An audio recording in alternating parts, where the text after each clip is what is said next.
Okay, good evening all of you. Good evening.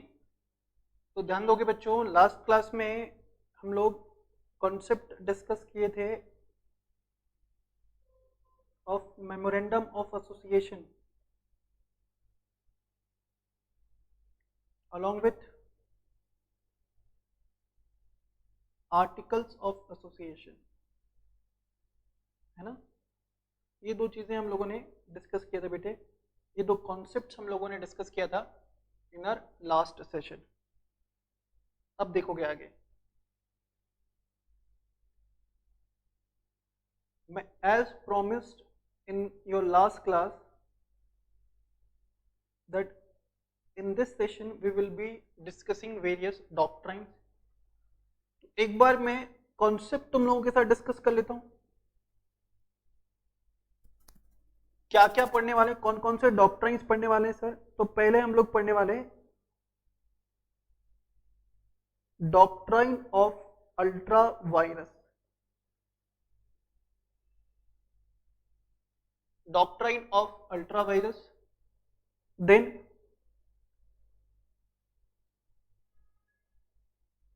doctrine of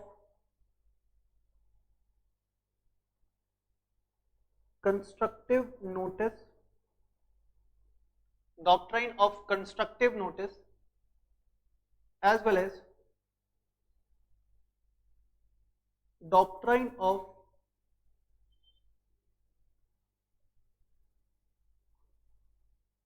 indoor management. ये तीन doctrines हम लोग discuss करने वाले हैं इन दिस पर्टिकुलर सेशन।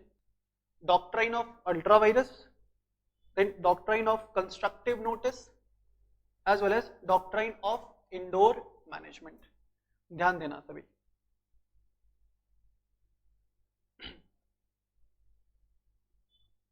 सबसे पहले आ जाओगे डॉक्ट्राइन ऑफ अल्ट्रावायरस पे।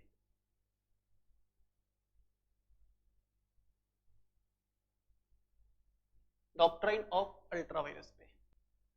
अब डॉक्ट्राइन ऑफ अल्ट्रावायरस पढ़ने से पहले, डॉक्ट्राइन ऑफ अल्ट्रावायरस पढ़ने से पहले ये समझना जरूरी है कि सर डॉक्ट्राइन का मतलब क्या। Sir what do you mean by the term doctrine. देखो, डॉक्ट्राइन का मतलब होता है बच्चों a set of belief. Doctrine का क्या मतलब होता है? A set of belief which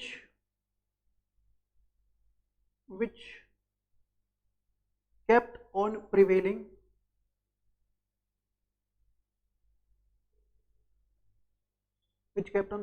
for a longer period of time. A set of belief which kept on prevailing for a longer period of time. Those set of belief shall be considered as, or can be considered as, doctrine of, those set of belief can be considered as doctrine of doctrine, sorry। अब doctrine of ultra vires, ultra vires का मतलब होता है, ultra का मतलब है beyond और virus का मतलब है पावर। ठीक है, अल्ट्रा का मतलब बियॉन्ड एंड वायरस का मतलब पावर। तो डॉक्ट्राइन ऑफ अल्ट्रावायरस क्या बोलते हैं? As per the doctrine of ultra vires, no company can enter into, as per the doctrine of ultravirus, no company can enter into any transaction, no company can enter into any transaction which is beyond the powers, which is beyond the powers of the company। क्या बोला sir ने? No company can enter into any transaction which is beyond the powers of the company, which is beyond the powers of the company। And as already discussed, powers of company, powers of any company are defined in the, powers of any company are defined in the memorandum of association of company। Company के powers कहाँ पे defined है? तो company के powers defined है sir, company के powers defined है sir in the memorandum of association of company. पढ़ा था हम लोगों ने। तो ऐसा बोल सकते हैं that a company can not undertake any transaction, a company cannot undertake any transaction the power of which is not given to the company in its memorandum. A company cannot undertake any of such transactions the power of which is not given in the memorandum of company. And if company has undertaken any of such transactions, तो उन transactions को हम लोग बोलेंगे sir ultra vires transaction. ठीक है, copy भी कर लेना बच्चों इसको। उन ट्रांजेक्शन्स को अपन क्या बोलेंगे? Ultra vires transactions. If company has entered into any transaction the power of which if company has entered into any transaction the power of which is not given to the company in its memorandum shall be considered as ultra virus transaction, and any ultra virus transaction entered into by company is considered as void in nature, ultra vires transaction का ultimate effect क्या पड़ता है sir? Ultra vires transactions क्या होता है? Void in nature. Ultra vires transactions are void in nature. Is it clear? अच्छा, तो इसका क्या इंटरप्रिटेशन है? तो देखो यहाँ पे it means that as ultra vires transactions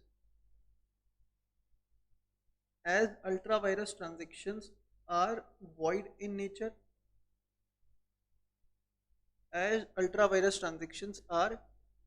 nature, it means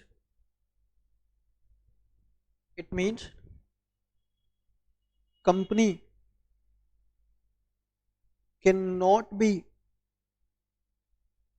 held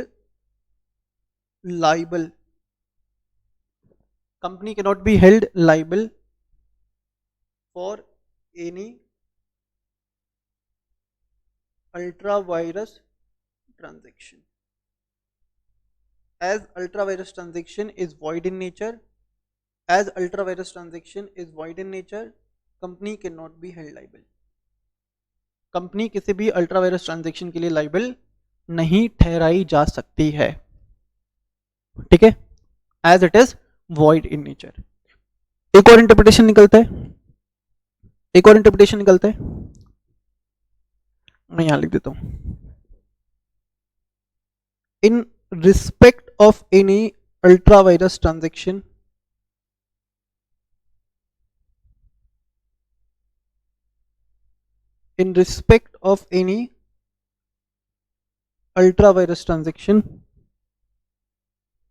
company cannot sue an outsider for any ultra virus transaction, neither the outsider can sue the company। समझ रहे हो? अल्ट्रा वायरस ट्रांजेक्शन्स के लिए company outsider को सू नहीं कर सकती, ultra vires transactions के लिए कंपनी आउटसाइडर्स को सू नहीं कर सकती, एज वेल एज आउटसाइडर भी कंपनी को सू नहीं कर सकते। आउटसाइडर भी कंपनी को सू नहीं कर सकते in respect of any ultra vires transaction. Clear है बच्चों? Is it clear? आप पहले इसको कॉपी कर लीजिएगा,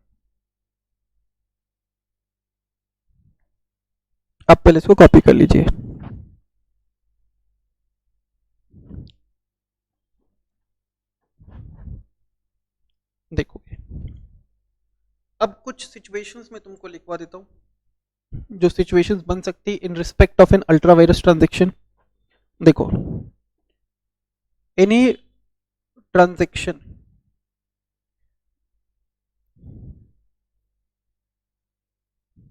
ध्यान देना, any transaction which is ultra virus to the powers of board, which is ultra virus to the power of board but intra virus to the memorandum. क्या लिख रहे हो सर? पहले एक बार लिख लो बेटा, intra vires to the memorandum. ऐसा कैसा लिख लेना, मैं एक्सप्लेन करता हूं. ये पहला नेचर ऑफ ट्रांजैक्शन. दूसरा, any transaction which is ultra vires to the AoA but intravirus to the MOA. Ultravirus to the AOA and intravirus to the MOA. ठीक है. Next, any transaction which is ultravirus to the MOA.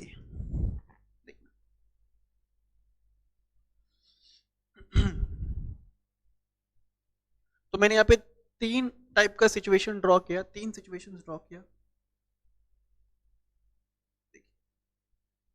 पहला situation मैंने बोला आपको, transaction किसने किया? Board of directors ने. And जो ट्रांजैक्शन बोर्ड ऑफ डायरेक्टर्स ने किया is ultra vires to the board of directors. मतलब वो जो ट्रांजैक्शन बोर्ड ऑफ डायरेक्टर्स ने किया, that transaction is beyond the power of board of directors. The transaction is beyond the power of board of directors और ultra vires to the board of directors. मतलब board of directors के पास वो transaction को carry out करने का power नहीं है, but it is intra vires to the memorandum. Although board of directors के पास पावर नहीं है to carry out such transaction, although board of directors के पास पावर नहीं है to carry out such transaction, but company के पास पावर है. मतलब समझ रहे हो? समझ रहे हो? हाँ, ऐसा कोई transaction the power of which is not given to the board of directors but it can be undertaken by the company. It can be undertaken by the company. तो उन हालातों में, उन सिचुएशंस में such transactions can be ratified. Such transactions can be ratified. ठीक है? By the company. Such transactions can be ratified by the company.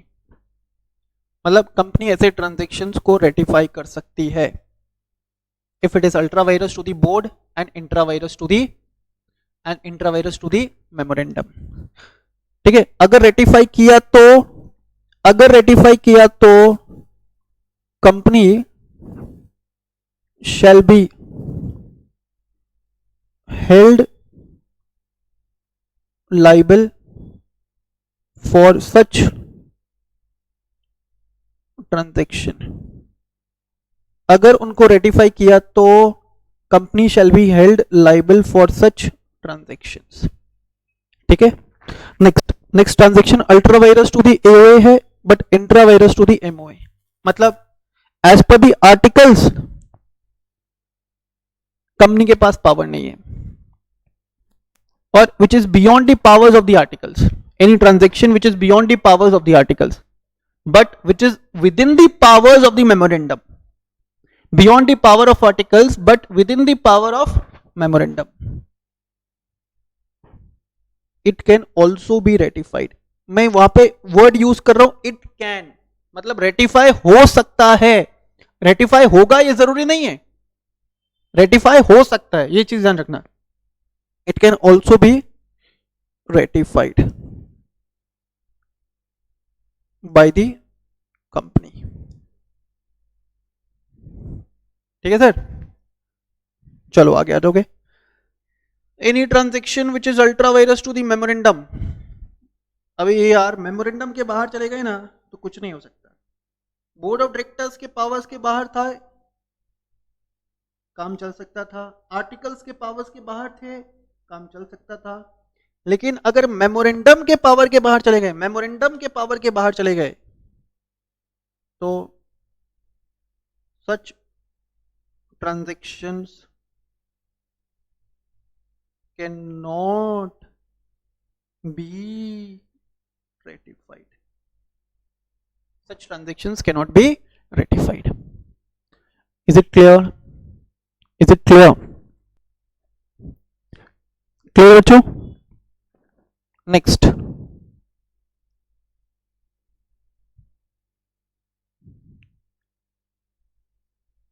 Next doctrine पे आ जाओगे, नेक्स्ट कॉन्सेप्ट पे आ जाओगे। नेक्स्ट कॉन्सेप्ट है डॉक्ट्राइन ऑफ कंस्ट्रक्टिव नोटिस। मैं यहाँ पे डॉक्ट्राइन्स में जो भी चीजें लिख रहा हूँ ना, इसको प्लीज नोट डाउन कर लेना। डॉक्ट्राइन ऑफ कंस्ट्रक्टिव नोटिस, देखो क्या बोलते हैं। Doctrine of constructive notice, as per this doctrine, since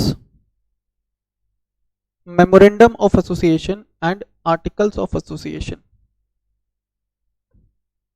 is a public document, बोला था लास्ट क्लास में, किसी भी कंपनी का memorandum and article public document है ना, पब्लिक डॉक्यूमेंट है। कोई भी पर्सन किसी भी कंपनी का मेमोरेंडम एंड आर्टिकल्स एक्सेस कर सकता है। इवन तुम चाहो तो किसी भी कंपनी का मेमोरेंडम एंड आर्टिकल्स एक्सेस कर सकते हो, as it is a public document. Thus it is presumed, thus it is presumed, ऐसा मान लिया जाएगा, that whenever it will be presumed that whenever any person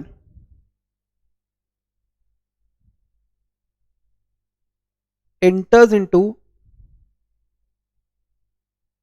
any kind of transaction, it will be presumed that whenever any person enters into any kind of transaction with the company, जब भी कोई person किसी भी type का transaction करने के लिए जा रहा है with the company, they have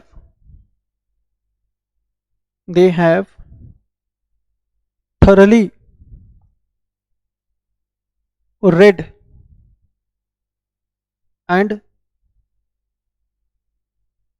understand, they have thoroughly read and understand the MOA or and AOA of company।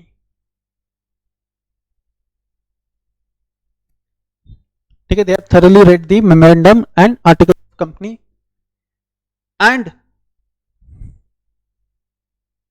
if they incur any losses due to lack of knowledge of MOA and AOA of company, if they incur any losses due to lack of knowledge of the MOA and AOA of company, then company shall not be held liable, then company shall not be held liable to compensate for such losses, then company shall not be held liable to compensate for such losses. एक बार ना तुम पहले इसको लिख लो, मैं इसको discuss करता हूं. पहले इसको लिख लो एक बार. As per this doctrine, since memorandum and articles of association of any company is a public document, thus ऐसा माना जाता है कि कोई भी आउटसाइडर या कोई भी पर्सन जब कंपनी के साथ किसी भी प्रकार के कोई भी ट्रांजैक्शन में एंटर करने के लिए जा रहा है, कोई भी आउटसाइडर कंपनी के साथ किसी भी प्रकार के कोई भी ट्रांजैक्शन में एंटर करना जा रहा है, तो ऐसा मान लिया जाएगा that person has already gone through the memorandum and articles. That person has already gone through the memorandum and articles, and that person has thorough knowledge and awareness. That person has thorough knowledge and awareness about the powers of the company. ठीक है, about the powers of the company, or that person has thorough knowledge and awareness about the memorandum and articles. And उन situations में भी due to lack of knowledge कोई person ने कोई transaction में enter किया और ट्रांजैक्शन में एंटर करके वो पर्सन को लॉस हो गया, तो वहां पे company will not be held liable to compensate for such losses. Company will not be held liable to compensate for such losses. तुम्हारे को ऑप्शन दिया गया था मेमोरेंडम और आर्टिकल्स पढ़ के आने के लिए, पर तुम लोगों ने मेमोरेंडम एंड आर्टिकल्स नहीं पढ़ा, जिसकी वजह से तुम्हें लॉस हुआ. तो वो लॉस के लिए ना कंपनी लायबल नहीं है, वो लॉस के लिए तुम खुद लायबल हो. वो लॉस तुम्हारी वजह से हुआ है. ठीक है, यही बोलता है क्या, doctrine of constructive notice. Sir कोई एग्जाम्पल दे सकते हो क्या? देता हूं एग्जाम्पल, ध्यान देना. कॉपी कर लिया ये? चलो देखोगे एग्जाम्पल. मान लो कि यार एक कंपनी है ए लिमिटेड, ठीक है, और ए लिमिटेड में ये 5 डायरेक्टर्स, ये कंपनी ए लिमिटेड में ये 5 डायरेक्टर्स, और कंपनी के आर्टिकल्स ऑफ एसोसिएशन में लिखा हुआ है, कंपनी के आर्टिकल्स ऑफ एसोसिएशन में लिखा हुआ है कि डायरेक्टर्स ऑफ कंपनी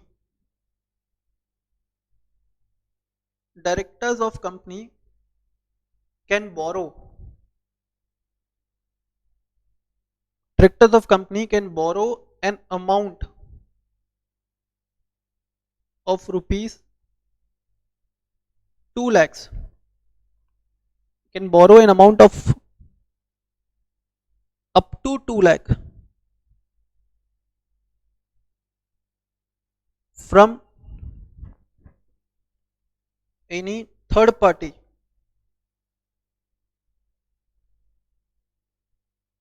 for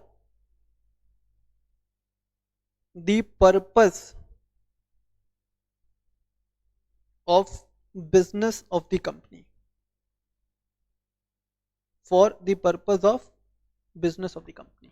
ऐसा लिखा हुआ है कि कंपनी के डायरेक्टर्स क्या कर सकते हैं, बोरो कर सकते हैं. कितना? 2 लाख रुपए तक थर्ड पार्टी से, for the purpose of business of company. इसका मतलब कि 2 लाख रुपए तक बोरो कर सकते हैं विदाउट एनी अप्रूवल. 2 लाख रुपए तक वो लोग बोरो कर सकते हैं without any approval for the purpose of business of company. लेकिन अगर 2 लाख से ज्यादा रुपए चाहिए तो उसके लिए बोर्ड रिजोल्यूशन पास करना पड़ेगा, बोर्ड ऑफ डायरेक्टर्स का कंसेंट लेना पड़ेगा. Board resolution is required to be passed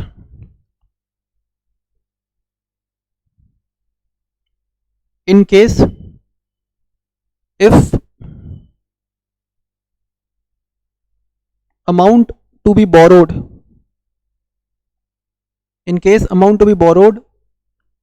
exceed or exceeds rupees 2 lakhs.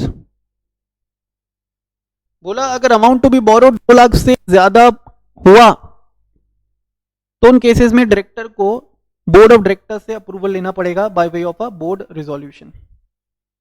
ऐसी बात कही गई है आर्टिकल्स में। बोल सकता हूं कि भाई डायरेक्टर्स के पास, इस कंपनी के डायरेक्टर्स के पास पावर है क्या करने का सर? इस कंपनी के डायरेक्टर्स के पास पावर है to make borrowings up to a limit of rupees 2 lakhs, up to a limit of rupees 2 lakhs। Wait करना बच्चों, ठीक है। तो 2 लाख रुपए बोरो करने तक का पावर्स था। अब मान लो कि ये डायरेक्टर के नाम A B C D and E. Mr E क्या कर रहे हैं? एक प्राइवेट लेंडर है मिस्टर गोपाला। मिस्टर ई ने क्या किया? एक प्राइवेट लेंडर मिस्टर गोपाला से बोरो किया 5 लाख रुपीस। ऐसे रिप्रेजेंट किया खुद को मिस्टर गोपाला के सामने, that I am the director of A limited and 5 lakh रुपए का हमको बोरोइंग करना है आपसे in order to meet our working capital requirement. 5 lakh रुपए बोरो कर लिया मिस्टर गोपाला से। मिस्टर गोपाला ने 5 लाख रुपए दे भी दिए, लेकिन कंपनी के आर्टिकल में साफ साफ लिखा था कि 2 लाख से ज्यादा बोरो करने के लिए कोई डायरेक्टर गया तो बोर्ड रिजोल्यूशन पास करना पड़ेगा। मिस्टर गोपाला ने बोर्ड रिजोल्यूशन चेक नहीं किया,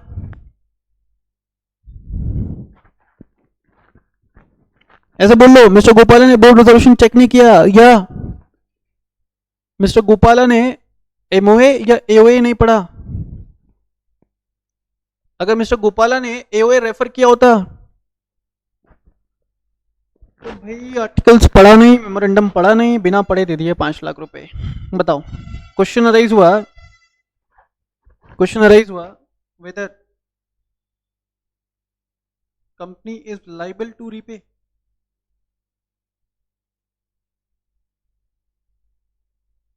₹5 lakh, whether company is liable to repay 5 lakh rupees to Mr. Gopala? Answer is no. यहाँ पे doctrine of constructive notice will become applicable. यहाँ पे डायरेक्टर्स ने जो ट्रांजैक्शन में एंटर किया है वो ट्रांजैक्शन अल्ट्रा वायरस है, और वो ट्रांजैक्शन अल्ट्रा वायरस होता या ट्रांजैक्शन अल्ट्रा वायरस है, मिस्टर गोपाला को मालूम चल जाता अगर मिस्टर गोपाला ने क्या पढ़ा होता, एमओए या कंपनी ऐसा मान के चलेगी कि mister Gopala has the thorough knowledge of memorandum and article, and it is a clear cut case of ignorance on the part of Mr. Gopala. ठीक है, जिसकी वजह से उन्हें लॉस हुआ। Doctrine of constructive notice will become applicable and company यहाँ पे mister Gopala को कॉम्पेंसेट नहीं करेगी। तो सर क्या मिस्टर गोपाला को पैसा नहीं मिलेगा? वापस मिलेगा बेटे, मिस्टर गोपाला को पैसा भी मिलेगा, और वो पैसा देने के लिए मिस्टर ई लाइबल होंगे इन हिज पर्सनल कैपेसिटी। वाह सर वाह, इसका मतलब कि सर ये जो डॉक्ट्राइन है ना, ये डॉक्ट्राइन सर कंपनी को प्रोटेक्ट करता है अगेंस्ट एनी आउटसाइडर। ये जो डॉक्ट्राइन है सर, ये डॉक्ट्राइन किसको प्रोटेक्ट कर रहा है? कंपनी को अगेंस्ट दी आउटसाइडर। ये डॉक्ट्राइन जो है ऐसा मान के चल रहा है कि outsider at the time of entering into the contract with the company has gone through the memorandum and articles, have thorough knowledge of memorandum and articles, and yet they have decided to enter into the transaction. और अगर उन्होंने memorandum या articles नहीं पढ़ा eight the time of entering into any kind of transaction with the company, तो वो memorandum या articles नहीं पढ़ने की वजह से उन्हें जो भी लॉसेस हुआ है, उन लॉसेस के लिए वो आउटसाइडर खुद ही जिम्मेदार हैं। सवारी अपने सामान की खुद जिम्मेदार है। ठीक है, आओ चलो देखोगे। तो ये था डॉक्ट्राइन ऑफ कंस्ट्रक्टिव नोटिस।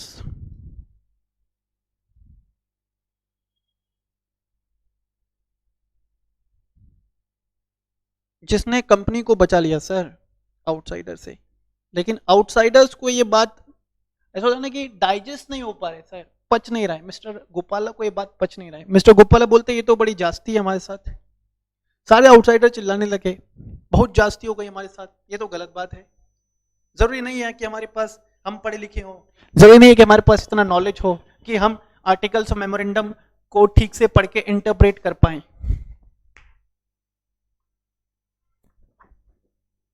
ये तो हमारे साथ गलत हो रहा है। चिल्लाने लगे, कोई बात नहीं, चिल्लाओगे तो तुमको मिलेगा डॉक्ट्राइन ऑफ इंडोर मैनेजमेंट।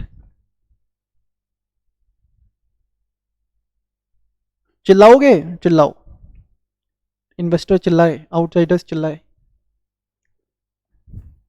और जब आउटसाइडर चिल्लाए तो इंट्रोड्यूस किया गया डॉक्ट्राइन ऑफ इंडोर मैनेजमेंट। अब देखो डॉक्ट्राइन ऑफ इंडोर मैनेजमेंट क्या बोलता है, पहले लिख लो। As per this doctrine,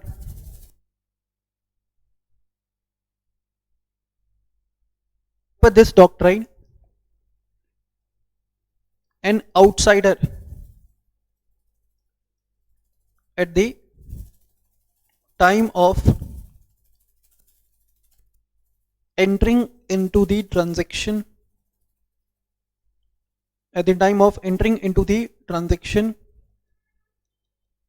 with the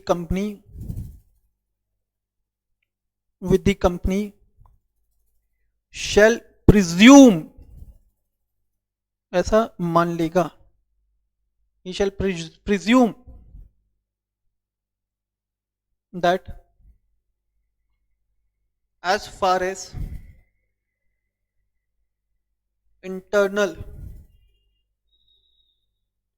proceedings of any company is concerned, as far as internal proceedings of any company is concerned, it has been duly carried out. मतलब as far as internal management is concerned, as far as internal approvals are required, as far as internal compliances are concerned, सभी चीजें ठीक से हुई हैं, ऐसा outsider मान लेगा eight the time of entering into the transaction with the company. तो ये जो डॉक्ट्राइन है ना, ये डॉक्ट्राइन ना बेटा काउंटर करता है किसको, डॉक्ट्राइन ऑफ कंस्ट्रक्टिव नोटिस को। डॉक्ट्राइन कंस्ट्रक्टिव नोटिस कंपनी को बचाता था आउटसाइडर से, और doctrine of indoor management outsider को बचाता है कंपनी से। As per the doctrine of indoor management, outsider जब भी कंपनी के साथ ट्रांजैक्शन में एंटर करने के लिए जाएगा, वो ऐसा मान के चलेगा कि as far as internal compliances are concerned, they have been duly carried out by the company, they have been duly met by the company। और अगर ऐसा कंपनी ने वो compliances नहीं किया है तो वो कंपनी का गलती है, आउटसाइडर का गलती नहीं है। फॉर एग्जाम्पल पिछले वाला केस ले लो, मिस्टर गोपाला को लॉस हुआ था, मिस्टर गोपाला ने 5 लाख रुपए दे दिए मिस्टर ई पे भरोसा करके, मिस्टर ई के पास पावर नहीं था, तो doctrine of constructive notice applicable हो गया। डॉक्ट्राइन ऑफ कंस्ट्रक्टिव नोटिस बोला कि सुन मिस्टर गोपाला, तुझे ये नुकसान तेरी वजह से हुआ है, तुझे ये नुकसान इसलिए हुआ है क्योंकि तूने मेमोरेंडम एंड आर्टिकल्स को रेफर नहीं किया। अगर तूने मेमोरेंडम एंड आर्टिकल्स को रेफर किया होता तो तुझे मालूम चल गया होता कि 2 लाख से ज्यादा अमाउंट बोरो करने के लिए डायरेक्टर्स को बोर्ड रेजोल्यूशन पास करना पड़ेगा, डायरेक्टर्स को अप्रूवल लेना पड़ेगा दूसरे डायरेक्टर्स से या बोर्ड ऑफ डायरेक्टर्स से, in order to make borrowing for more than 2 lakhs। तुम्हें बोर्ड रेजोल्यूशन का कॉपी देखना था, तुम्हें चेक करना था कि डायरेक्टर के पास ऑथराइजेशन है या नहीं है, because he is making borrowing of more than 2 lakh rupees. तुमने ऐसा नहीं किया इसलिए तुमको नुकसान हुआ, हम कुछ नहीं कर सकते। कंपनी ने बोल दिया doctrine of constructive notice has become applicable. अब मिस्टर गोपाला क्या बोलेगा, सुनो कंपनी वाले, डॉक्ट्राइन ऑफ इंडोर मैनेजमेंट के बारे में सुने हो? डॉक्ट्राइन ऑफ इंडोर मैनेजमेंट बोलता है कि as far as internal proceedings are concern, internal requirements are concern, internal compliances are concern, it was duly carried out. मैंने तो ऐसा मान लिया था मिस्टर ई को पैसा देते समय मैंने ऐसा मान लिया था कि जो भी अप्रूवल्स वगैरह की रिक्वायरमेंट है ना, वो अप्रूवल मिस्टर ई को ऑलरेडी दिया जा चुका है, वो अप्रूवल मिस्टर ई को ऑलरेडी दिया जा चुका है, और तभी मिस्टर ई आए मेरे पास पैसे लेने के लिए। समझ रहे हो क्या लिखा? As per this doctrine an outsider at the time of entering into the transaction with the company shall presume, ऐसा मान लेगा that as far as internal proceedings of the company is concerned, it has been duly carried out by the company. तो to sum up हम बोल सकते कि doctrine of constructive notice protects a company against the outsiders, है ना, and doctrine of indoor management, मैंने जो तुमको एग्जाम्पल दिया वो प्लीज ध्यान रखना है बच्चों, जिंदगी भर नहीं बोलोगे ये कंसेप्ट, जब अंत समय आएगा तो जो तुम्हारे पास में होगा उसको तुम ये कंसेप्ट बता के जाओगे। एग्जाम्पल जरूर याद रखना, doctrine of indoor management protects an outsider